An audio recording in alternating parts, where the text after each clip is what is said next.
back to the GMS studios themselves. I'm here with Miss Quinn. Miss Quinn, you bring a very different side. All right, when we talk about what we do from the speaking communities themselves here at NSA Thrive. All right, you bring the world of MC. Correct. All right, to life. Mm-hmm. All right, you are the life. You are the blood. All right, for a lot of these individuals themselves that need your connection. All right, enthusiasm. All righty, and definitely color, my dear. Okay, without a doubt, to the game. So let's talk about this a little bit more. All right, EMC. All right, oh, the mighty Quinn. All right, the Dr. Quinn, the Quinn of everything. I say, let's introduce what's this whole thing about from the MC perspective. Yeah, well, I personally believe that every event deserves a professional event MC. And Good. a lot of times people get confused on the role of the MC. They think of the MC as more of an announcer, someone Right. who introduces speakers and sponsors. Okay. And I disagree. A MC is the glue that holds an event together. It is the event GPS. It is the person that is the audience activator, the crowd connector, the speaker filler-inner, if that's Good. a Love word. it. Good. But it really is the person that is the glue that holds the event together. And if you get it right, your event can be amazing. If you get it wrong, your event can be average. Sure. And those associations and planners and meeting planners and individuals themselves, they want their event to go above the game. Mhm. All right, because themselves, that gives you the opportunity to come back and engage. But we talked a little bit before too, as well, and you're saying that your engagement is far beyond just getting up there and talking in a microphone. Okay, Absolutely. it's the communication. All right, it's the engaging on with them, engaging on the levels of their planning sides. Okay, and so let's talk about that a little bit more because I think people themselves want to know itself that hey, it's not only us. All right, and you're in to help guide and lead. All right, the experience. All right, as the MC experience. All right, if I may quote that way. All right, but really open some doors in a different direction. How do you do that?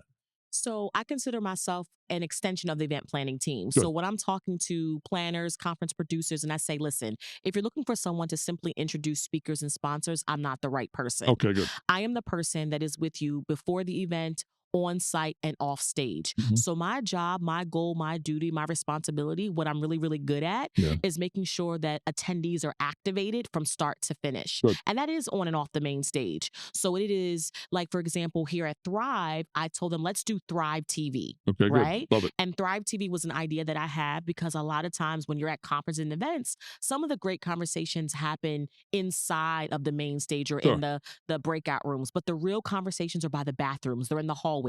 So we literally created a space. We're going around, we're talking to speakers, we're talking to the sponsors about their experience. And now we're turning those clips into Right. marketing and Mhm. promotion. So that's the power of an MC. And I always say, if you're just using your MC on the main stage, you're not utilizing and leveraging their ability or their skill set to the best of your ability. I'm a Right. rolling reporter. I have filled in for keynote speakers. I have gotten events back on time, but more importantly, I capture what the post-event survey could never do Good. is real-time audience feedback of their experience at your conference or association Sure. event. They want to be entertained. Correct. Okay. And the individuals themselves love it when they get great remarks or Mhm. comments coming back to them themselves. Wow, great experience themselves. Can't wait to the next one. Okay. Keeps people employed that way, I would imagine, right? But here's the thing itself. And when we're now looking at this is a different take because you're now working directly with the planning people. Correct. Okay. You're now working with the relationship in SL, and then now you're spread out. You're all over the place. You're in part,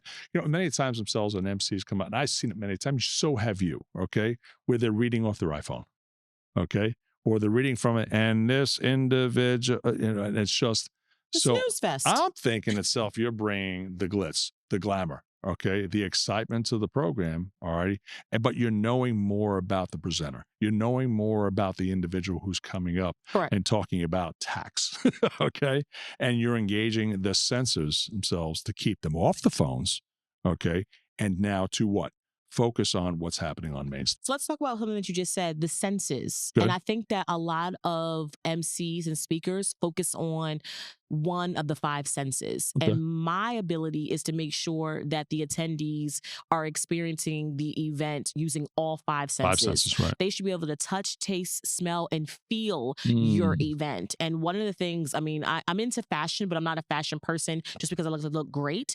Most of the times, people don't understand the color psychology that goes into events. So most of the speakers are getting on stage. They're in three colors: navy, black, or gray. IBM. So So when I pop on stage with purple or green or Right. orange, it shows them this is something to pay attention to in between the transitions. Captivating. So all the content doesn't run together. Right. But Exactly. back to your point, yes, I'm very much a part of. I'm looking at the run of show. I do speak and greets to make sure, is this the right way to pronounce your name? Do I have the right Right. bio? So Exactly. that stage is warm when you get on there. There's nothing worse than a keynote speaker coming onto a cold stage. Up Right. next, we have Quinn Conyers to speak. Nobody, that's not fun. Like, I got to get the rah rah, the Right. excitement, the energy. I have to pull the Give me essence. some music, give Yes, me give me some some walk feel, on, give give me me something right. all Exactly. that. Good. Yes. Exactly. And I think a lot of speakers themselves and presenters, communicators, facilitators, even trainers, they need that flair, all right, to get the audience to turn around and say, whoa, what just happened? Correct. Okay. To engaging all those five senses. I think that's extremely important. Why would people themselves negate? I mean, it's a very special service. Why would people themselves negate your type of services? Because they don't understand they need me until they I was experience hoping you're me. saying it wasn't financial. Yeah. I mean, a lot of times, like, they really don't understand that they need me until they experience me. I have seen planners spend Mm, money on keynote speakers, AV, photographer, DJ, Caesar salads, if you the will. back ends. And then they literally will give a piece of paper to their board member and say, read Yeah, this. right. It does no service. No, not So at all. my philosophy is if I have to convince you that you need a professional MC, then we're probably not the right client. I like to work with Right. the willing. There are planners out there who understand that, listen, we want this experience to be epic. We want this experience to be mind blowing and not mediocre. We need to Right. bring somebody in who can really fire up and keep and capture the attention of the attendees. Those are my people because they Good. already understand. If I have to convince you why I call boring board member Bob is not the right person, then we have another conversation that we need to be had. I Right. like to work with planners who already understand the value that the MC brings and also allows my creativity because I've seen a lot of run shows. I've Yeah. seen a lot of agendas. I've seen keynote speakers who might have 60 minutes and speak for 40. Who's filling in that 20 minutes? It's not Right. Bob. Exactly. It's It's not. me, Yeah. right? Or they go to the wrong Hilton or they go to the wrong Marriott and Right. oh my gosh, we have to, fill in. So I like to be a fire putter outer. I Good. thrive Good. in the chaos and make sure that to everyone else it looks calm. So Bob is just not Bob. Bob is bodacious Bob, No, he's boring.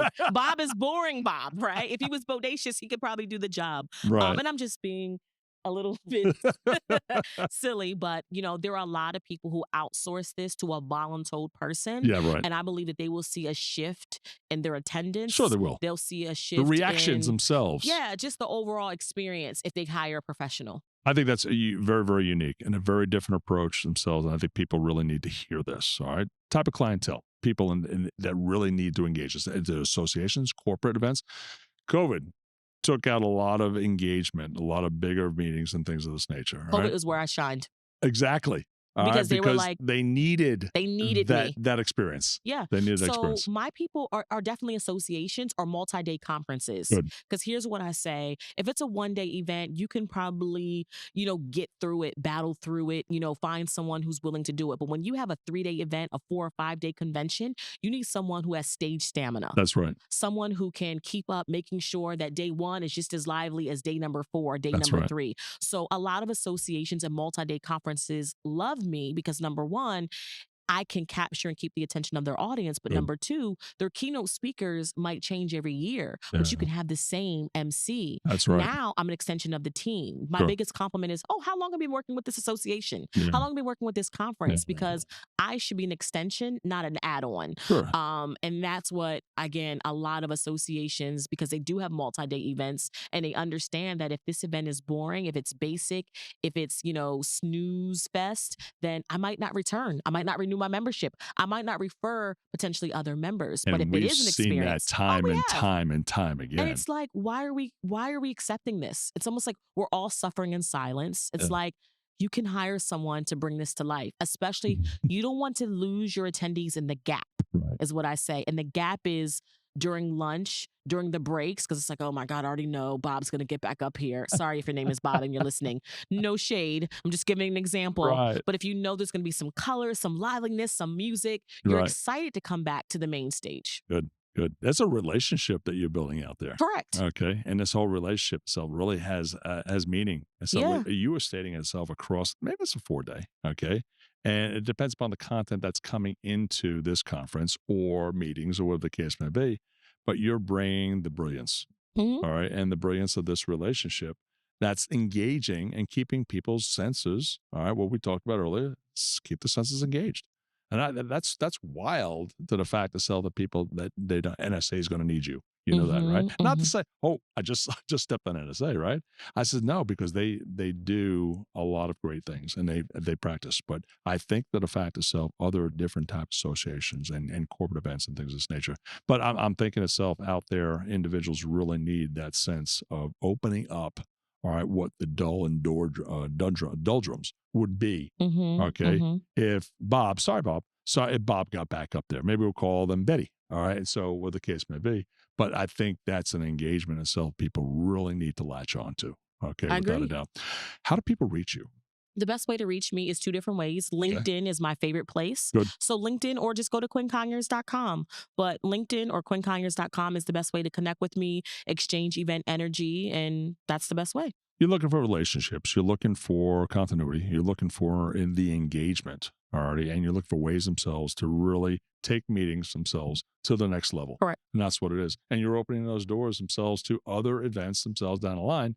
That's going to keep, individuals want to know, okay, that it's going to be the same robust meeting itself that it was, even though maybe the content may be a little drabby, okay, but maybe the action, all right, and the entertainment, all right, content, story, humor, level of entertainment, they all want to see it. Mhm. And I think you bring the entertainment. I agree. Quinn Conyers, very, very nice to have this Thank you. conversation with you. I want to thank you very much for hanging out with us here at the GMS Studios in the Live Theater and at NSA Thrive. I'm sure we're going to see you back many, many, many, many, many, many, many, many, many, many, many of times. All right, without a doubt. Folks themselves, let's give it up for Quinn. Thank you very much. And we shall see you on the flip side. Thank you very much, Quinn. Thank you. Thank you. Super job. Thank you.